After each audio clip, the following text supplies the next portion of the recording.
Welcome to Sabrina Loves Justice. We fight modern slavery and pursue freedom and justice for all. You're in the right place if you want to hear true stories about human trafficking and learn from the experience. Today, we'll hear a true story of a child who was abused at the age of 4, trafficked as a teenager, became a wife and mother, and was trafficked again by a Louisiana predator. This story has an above-average happy ending. Today our story includes child abuse, an app for that, drug pushers, heroes, and redemption. There is no better way to understand the horrors of this crime than listening to the stories of those who have personally lived it. We can learn from these stories and become stronger in the fight against modern slavery. So please click the subscribe button, ring that notification bell, and like and comment if you're inclined. There is a misconception that human trafficking is a foreign problem and that victims are transported from other countries. That does happen, but we have human trafficking in every state of the Union. And today's story is from North Texas. Warning, this true story contains some material that may come across as graphic. Carla Solomon's nightmare started at the tender age of 4. She was sexually abused, and her grandparents found out about her abuse and removed her from her mother's home. They thought she'd be best taken care of in her aunt's home, and when she got there, she did in fact get everything a kid could ever need to be safe and happy. She had a warm bed to sleep in, good food to eat, nice clothes to wear, but the one thing she was missing, and the one thing she needed the most, was love and acceptance. She craved it, but in her aunt's house, she didn't feel it and instead felt like she was a burden, which made her vulnerable. As she got a little older, this void in her heart that craved love began to really ache, and she started acting out. Carla started stealing. She even stole from her aunt. She started hanging out with the wrong crowd, much older girls who influenced her in a negative way. So by the time she was 11, she was so much trouble that she was taken back to her mother's house, even though that's where her sexual abuse started. The scene there had gone downhill, and she returned to a house full of drug use with both her mom and stepfather using in front of her and staying high. She was horrified. The chaotic lifestyle of her parents left her feeling unsafe and hungry. She came from eating 3 square meals a day at her aunt's house to wondering if she would eat it all. Her parents were very violent with one another, so she had no love, no nourishment, and no peace.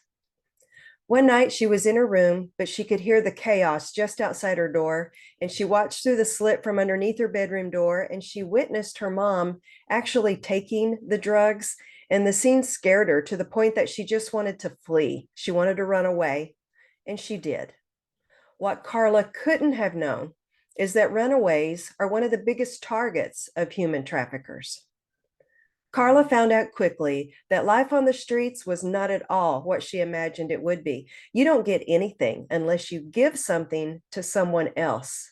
Every meal, every night you sleep in a bed, everything that you could possibly think of as a basic need costs something, even for a child. So now Carla is at her most exposed and in a vulnerable state, and she meets a woman that she kind of knew. It was a woman she had seen with her mother. Most predators are not strangers. This woman was a predator, and of course, Carla had no way of knowing the signs. I hope no one is shocked to hear that the predator is a woman. Even the rich and famous use this tactic to make young girls feel safe. Look at Epstein and Ghislaine, which we will cover in another story at another time, probably next Tuesday. This woman started providing basic needs for Carla to earn her trust. She did things for her that her own mother wasn't doing. She would wait for Carla at the bus stop and pick her up, take her home, make her a sandwich. The child was hungry, and this was an effective tactic to build trust. This friend of Carla's mother began slowly but surely to build a relationship with Carla. She was feeding her. She acted as her friend. Carla even called her Mom Number 2. Now, here's a fun fact that's not so fun. Did you know that modern day slavery is the second largest criminal enterprise worldwide and generates over $150 billion in annual revenue? And what's the number one criminal activity? Drugs. They frequently go hand in glove. This woman that Carla began to trust started giving this kid drugs and ultimately selling this child's body. The woman set up an entire party to capitalize on the child's virginity and sell Carla's first time. She invited a bunch of older guys over and had Carla smoke marijuana for the first time to loosen her up. Carla's virginity was awarded to the highest bidder, and then the night ended in Carla's rape. All that was left to the predator to do to make Carla a source of income was just to repeat the trauma time and time again. She sold Carla to drug dealers to settle her own unpaid drug debts. The thugs were bold and they'd come to Carla's elementary school and just pick her up to collect on the debt. This is why we say, if you see something, say something. If you see strange people picking up a child from school, step out of your comfort zone and respectfully find out if that child is safe. Just play dumb and ask questions. Carla learned that when you live on the streets, sex is currency. Sex equals payment for basic needs. The child was 12 years old and sleeping with guys to have a place to stay at night. She was still going to school, and she confided to a few friends about what was happening to her, and instead of getting help, they ostracized her as she became an outcast, and as a result, just stopped going to school. So now she's a dropout and even more vulnerable. Carla, not even a teenager yet, but she's strung out on drugs and spending all of her time on the streets in the control of her predator. I didn't want to have to be woken up every single night in the middle of the night by arguing with a strange man wanting to have sex with me, but my reality was feeling like my body didn't belong to me. This lifestyle landed her in and out of juvenile detention. She reached out for help and told her story to local law enforcement, that this woman was pimping her out to thugs, but they didn't believe her. Their solution was to take her back to the violent drug den where it all began, her childhood home. Again, she hated it at her mother's home. So every time they took her back there, she'd just run away. Once, when Carla ran away, she managed to break away from the woman who had been controlling her, and she tried on her own to get back into school. But it was at this time that Carla realized she was pregnant. The school asked her to stay out until she had the baby. She was 14 years old, going to have a baby. And who was the daddy? Some 33-year-old man. And she was so lost that she stayed in an unhealthy relationship with this pedophile. All Carla wanted was to have her basic needs met and to be loved. She needed food and shelter. With her upbringing, she didn't even know that this arrangement was criminal and toxic. He was 33. I was only 14. I was just looking for a safe place to go. I just wanted to be fed and taken care of. At the time, I didn't understand or even realize how not okay that is for a 33-year-old man to be in a relationship with a 14-year-old girl. She ended up moving in with this man, and he became very abusive. He didn't take care of her. Instead, he treated her like a servant, and she had to do everything exactly as the man requested. If she didn't, threats of violence. She gave birth to a baby boy in his home, and this man, as her son grew, she soon noticed signs that her son was being sexually abused. So she ran away again. Carla worked hard to put her life together on her own, and by the age of 30, she was able to get a pretty good thing going. Carla married a good man and grew her family with more children. Still, she struggled with her traumatic past, but she was taking online college courses and working on self-improvement. Everything was going pretty well until Carla had something happen to her health that required emergency surgery, and they prescribed her pain pills. Addicts should not be prescribed pain pills. Her addiction was triggered, which triggered her childhood trauma, and then she really became addicted. The shame and guilt left her even more broken. So she did the one thing she had come to know very well. She ran away from her husband and away from her family. She said, I ran away from my kids. I ran away from my husband. I had this belief that I was going to find a better life, that the grass was going to be greener on the other side. I had absolutely no support other than my husband, and no healing had taken place. She's on her own again, and another man comes into her life. And this man, she really felt he understood her. This man would spend money on her, send her on trips. Now she has a pretty extravagant life. This man, Herman Henry Fox from Louisiana. Carla says, I met Herman Fox. I didn't know his name was Herman Fox. I was introduced to him as Fat. Within days, he was taking me to the mall, buying me beautiful things. He was completely doting on me, taking me to the most expensive hotels, spending the whole night pampering me, talking to me, finding out my hopes and dreams, aspirations. What Carla didn't know is that she had fallen in with a complete monster. Carla trusted Herman because she knew him. Most predators are not strangers. They knew each other's families. Herman knew Carla's husband and went to school with him when they were young. She knew him. In the beginning, Carla would just drive around with him all day, and most of the time there was another woman in the car with them. Herman was selling that woman, acting as her pimp. One day, Carla was driving them around, and that other woman wasn't able to meet her daily quota. Herman told Carla to drive them down an isolated road out in the country. Herman got out of the car, dragged the woman out of the car, and then pushed her to the back of the car where he started beating her, and Carla could see everything in the rearview mirror. Then Herman got back in the car and instructed Carla to drive. He just left the woman out in the middle of nowhere, and Carla witnessed all of it. He then ordered Carla to drive them to a hotel. Herman was not in a good mood. They got a room, and once inside, things went from bad to worse. Herman started working on something on his phone.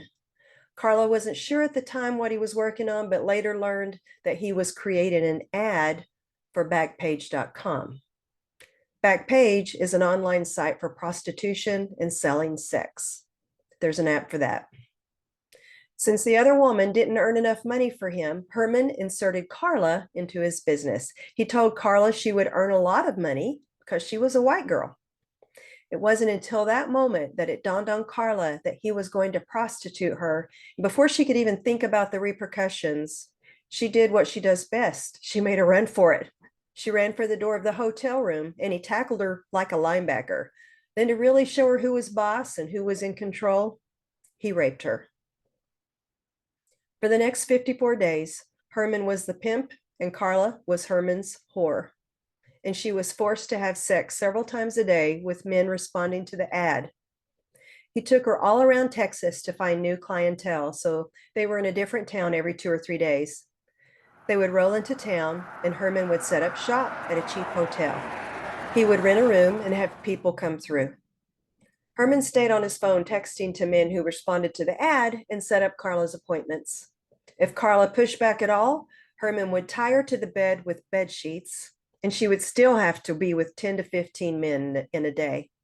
She was required to earn Herman $1,500 every day, 7 days a week, no exceptions.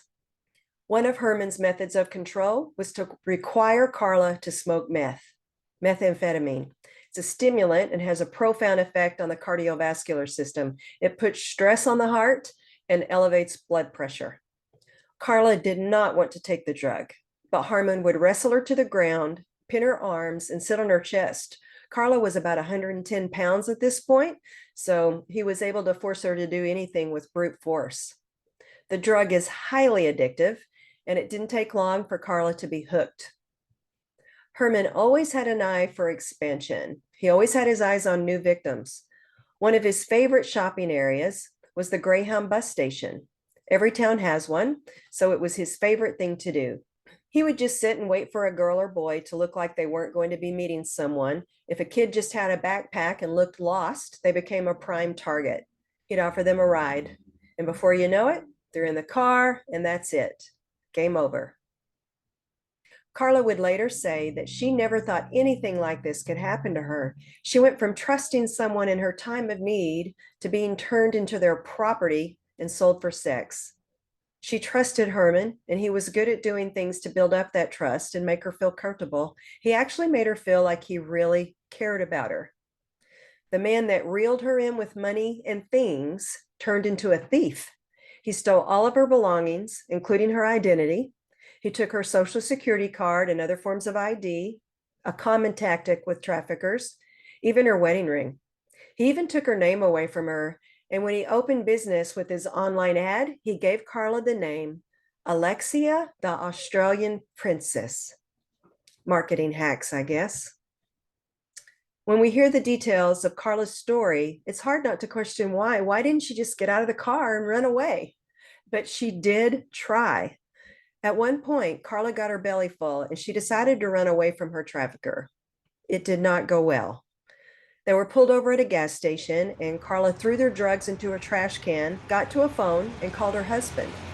She told him where she was and who she was with, but help didn't get there in time. Of course, her trafficker caught her on the phone, and he went for the jugular. He attacked the safety of her daughter. He told Carla that if she ever tried that again, he'd take her daughter and force her baby girl into prostitution. Carla knew it wasn't an idle threat. The only thing worse than being sex trafficked, apparently, is the threat of having your child trafficked. It trumps everything. Carla later said that he actually started sending her pictures of the school bus stop by her mother-in-law's house, where her daughter went twice a day. She decided she had no choice. Not only was he threatening to take her daughter and put her on the street, the violence inflicted on her had escalated, and he had broken her ribs and refused to take her to the hospital. On top of that, he started starving her and controlling what she ate, and at one point just stopped feeding her. In her weakened state, he increased her sex quota to $2,500 every day. She was physically, mentally, and emotionally beaten. At this point, Carla was thinking that she might not make it out of the deal alive, and worse, she began to accept that. In this beaten down state of mind, Herman took it a step further to make sure everyone knew that Carla belonged to him. Herman branded her body to show everyone that she was his property. He had a tattoo gun kit and inked bold numbers on her left hand, which tattoos on hands are obviously very hard to hide. 225 and 5 stars around it. Herman is from Baton Rouge, and 225 is the area code. Carla hit rock bottom. One day she was soaking her battered body in a bathtub and was suffering an unbearable pain. She was so malnourished, her bones were grinding against the porcelain tub, and she could feel every fiber of her body aching. She was about to give up on the idea of staying alive, and she had one of those experiences that miraculously happens when people need saving. She looked over and her eyes focused on her cross pendant with the Lord's Prayer etched into it. In that moment, she was reminded of home, of the family she had managed to help create. She remembered comforting her daughter one night after she had had a nightmare. She had taken that cross necklace and put it around her daughter's neck and said, "Baby, whenever God is with you, no evil can come against you." If that promise was true for her daughter, shouldn't she claim it for herself? At that moment, she looked up at the ceiling and cried out to God, "I can't take this anymore." If God is for us, who can be against us? Romans 8:31. And as a result of that promise, she didn't give up that night. And 3 days later, all credit to her faithful husband who kept his promises, she was rescued. Her husband went to College Station law enforcement, and they not only believed him, they took action. They found Carla at the hotel and charged into her room. They were screaming Carla's name, trying to get to her, and it actually took her a while to recognize her given name. She went by ALEXIA, the Australian princess that was required to earn $2,500 a day by having sex with deviants. It actually took an officer getting right in Carla's face and asking her if her name was Carla Solomon for her to realize in that moment that her name wasn't ALEXIA. Had it not been for that rescue, Carla has said that she would still be a slave today. It turns out that the police located her by using the electronic signal from her phone. They were able to follow the signal to the College Station Hotel. Carla says, "I remember walking outside and all of these cops got around me, and one of them right in my face said, 'Carla, are you Carla Solomon?' And I looked up, and as soon as my eyes met him, I remember just crying and dropping all of my bags and falling down on the ground outside on the concrete. And I remember telling them, "You guys saved my life." Herman Fox was arrested. So let us pause to celebrate the heroes. The College Station Police Force saved Carla's life.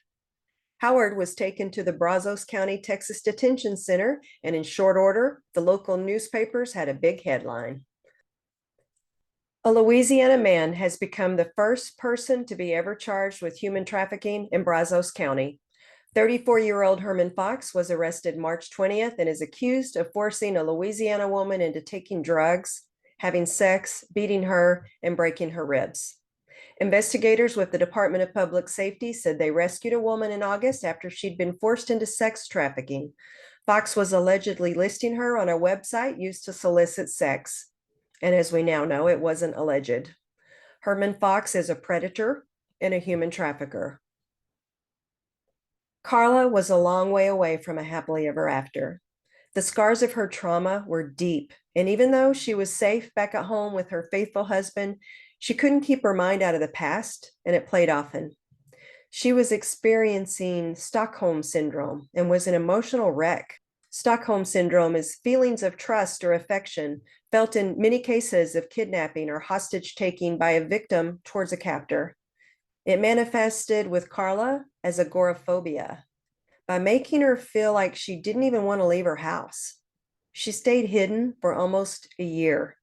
She was too scared, too broken, and too traumatized to even go outside. She would try and she'd start to cry and shake and tremble. Even in the safety of her own home, when someone tried to have a conversation with Carla, she couldn't look them in the eyes. She kept her head down. She felt like her past was the weight of the world and she couldn't lift it off of her shoulders. The weight got so heavy, her thoughts kept turning to suicide. And one night, she lost all hope, forgot that promise that saved her before, and swallowed an entire bottle of Xanax. Thankfully, the promise remained. Minutes after swallowing the last pill, Carla's phone rang. It was Shay, her newest friend. Shay would tell Carla that she had been walking through her kitchen and something stopped her in her tracks and told her to call Carla. Hearing her friend's voice and hearing her say those things to her, all Carla could do was cry. She wept and told her everything she'd been feeling and told her she had taken the pills. But instead of calling 911, Carla said that Shay had taken her to the throne room of God. Shay started praying over Carla, prayers Carla had never heard prayed.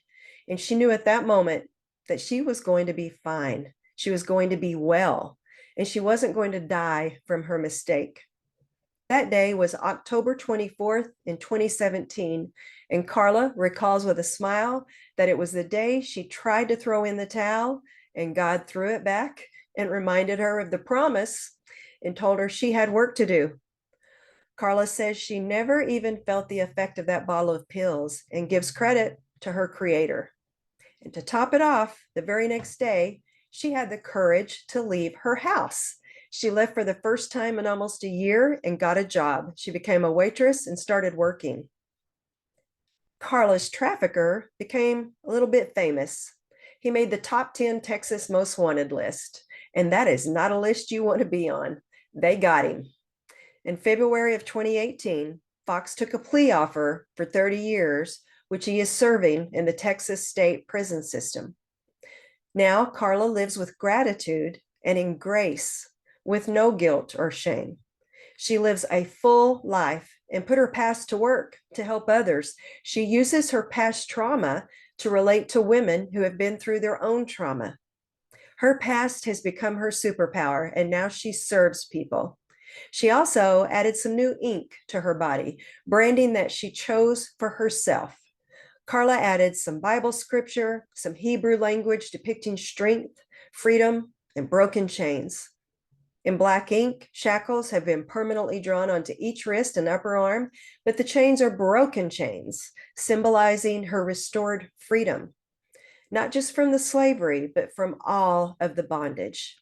Carla says, The broken chains obviously mean two different things. Yes, I broke free from slavery, but it wasn't me who broke those chains. It was God. Today, she gives back by serving as the Director of Outreach and Training for Mercy Gate Ministries in Kerrville, Texas, an organization that helps women who survived trafficking, and she was part of starting this outreach. In her spare time, she serves as a council member for the Human Trafficking Survivor Leader Councilship for the Office of Governor Abbott and works alongside local law enforcement.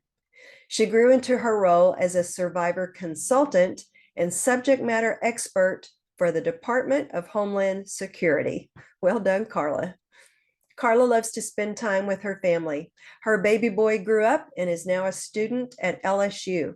He's double majoring in scientific mathematics and physics with a 3.9 GPA.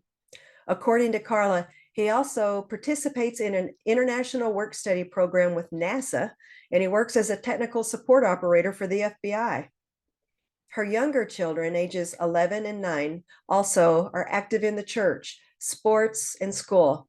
All her children love participating at Mercy Gate events and ministering to the women at the facility. Favorite part of this story to me is her marriage. Today, she says that she and her husband's relationship has never been better. She claims it is a true Hosea and Gomer story. And if you don't know that story, check it out in the Old Testament. He never left her and always kept searching for her. Hosea and Carla have that in common. Carla says she will ask her husband, "Babe, why'd you not just completely give up on me?" And he tells me every single time, "God told me I wasn't supposed to." This story of trafficking has a happy ending, and much of it is grounded in Carla's faith. It turns out her faith was her superpower. Many times when we're broken down and think that there's no way up and out, it's because we're trying to do it all by ourselves. Sometimes it requires us to quit trying. It takes faith. Actually, I asked Mel to present this award to me for a reason, because when I couldn't get sober, he told me not to give up hope, and he urged me to find my faith. It didn't have to be his or anyone else's as long as it was rooted in forgiveness. And I couldn't get hired, so he cast me in the lead of a movie that was actually developed for him. And he kept a roof over my head, and he kept food on the table. And most importantly, he said that if I accepted responsibility for my wrongdoings, and if I embraced that part of my soul that was ugly, hugging the cactus, he calls it, he said that if I hugged the cactus long enough, I'd become a man of some humility, and that my life would take on a new meaning. And I did, and it worked. It doesn't have to be Iron Man's God, Carla's God, or my God, who, by the way, has many names, but most people know him by Jesus Christ.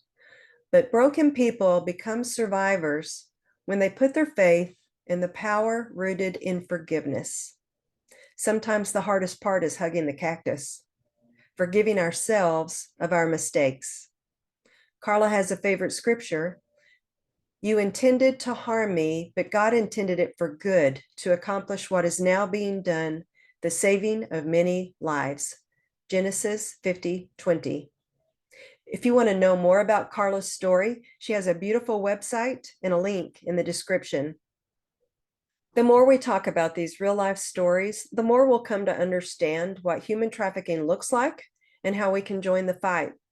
Please do subscribe to this channel and hit the thumbs up if you like the story. Thank you for listening to True Stories of Human Trafficking.